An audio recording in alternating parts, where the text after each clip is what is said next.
Hi friends, ఈ వీడియోలో మనము రోజువారీ రాశి ఫలాలలో కర్కాటక రాశి వారి గురించి తెలుసుకుందాం. అంతకన్నా ముందు చిన్న రిక్వెస్ట్ ఫ్రెండ్స్, ఈ వీడియో మొదటగా చూస్తున్నట్లయితే లైక్ చేయండి, షేర్ చేయండి, అలాగే సబ్స్క్రైబ్ చేయడం అసలు మర్చిపోవద్దు. మీ యొక్క సపోర్ట్ నాకెంతో అవసరం. ఇక కర్కాటక రాశి వారు ఈ రోజు దైవసేవ కార్యక్రమాల్లో పాల్గొంటారు, దేవాలయాలను సందర్శిస్తారు. దేవాలయాలను సందర్శించినప్పుడు మీరు ముఖ్యంగా గుర్తుంచుకోవాల్సింది, మీ ఇష్టదైవం యొక్క ఆరాధన అనేది మీకు మంచి చేస్తుంది కాబట్టి తప్పకుండా దిశగా ప్రయత్నించండి. ఇక ఈరోజు కర్కాటక రాశి వారికి మిత్రులతో అకారణ వివాదాలు కలుగుతాయి, ఇంటా బయట ఒత్తిడిలు పెరుగుతాయి. వృత్తి వ్యాపారాలలో ఎవరైతే ఉన్నారో వారికి కొంత స్వల్పంగా లాభాలను విలభించే అవకాశం కనిపిస్తుంది. ఇక ఉద్యోగస్తులు ఎవరైతే ఉన్నారో తమ ఉన్నతాధికారుల నుండి విమర్శలను ఎదుర్కొంటారు.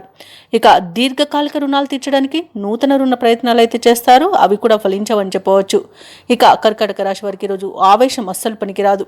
షేర్ మార్కెట్లలో పెట్టుబడులు పెట్టకండి, అలాగే పెద్దల సలహాలు తీసుకోవడం మీకు ఎంతో ప్రయోజనకరంగా ఉంటుంది. ఈరోజు ఇతరులపై ఆధారపడకండి. వ్యవసాయదారులకు పంట నష్టం అనేది కనబడుతుంది. ఇక విదేశీయానం కూడా చేయకండి. విదేశాలలో నివసించే వారికి కూడా ఇబ్బందులు తప్పకపోవచ్చు. ఇక వ్యాపారస్తులు ఈరోజు నూతన వ్యాపారాన్ని ప్రారంభించడానికి ఎవరైతే చూస్తున్నారో వాటిని వాయిదా వేసుకోవడం మంచిది. ఇక భూ క్రయ విక్రయాలలో రియాల్టర్స్ ఎవరైతే ఉన్నారో వారు నష్టాలను ఎదుర్కొంటారు. కాంట్రాక్టర్లు మోసపోయే అవకాశం కనిపిస్తుంది. ఇక విలువైన వస్తువులను చేజార్చుకునే అవకాశం కనిపిస్తున్నందున వాటి విషయంలో కాస్త జాగ్రత్తగా ఉండండి. అలాగే వివాహ ప్రయత్నాలలో కూడా తప్పుడు సమాచారం అందవచ్చు, కాస్త ఆ విషయంలో కూడా జాగ్రత్తగా వహించండి. ఆర్థిక ఇబ్బందులు తప్పకపోవచ్చు. ఇక ప్రేమ సంబంధ విషయాలలో కూడా మోసపోయే అవకాశం కనిపిస్తుంది. ముఖ్యమైన వ్యవహారాలన్నీ కూడా నత్తనడకన సాగుతాయి. ఆదాయం అంతగా కనిపించదు. ఆలోచనలు పరిపర విధాలుగా ఉండి మిమ్మల్ని ఇబ్బందులకు గురిచేస్తాయి. అలాగే కొన్ని నిర్ణయాలు మార్చుకోవాల్సి వస్తుంది. శారీరక రుగ్మతలు వేధించే అవకాశం ఉన్నందున ఔషధ సేవనం చేయండి. తగ్గకపోతే వైద్య సంప్రదింపులు చేయడం మీకు మేలు చేస్తుంది.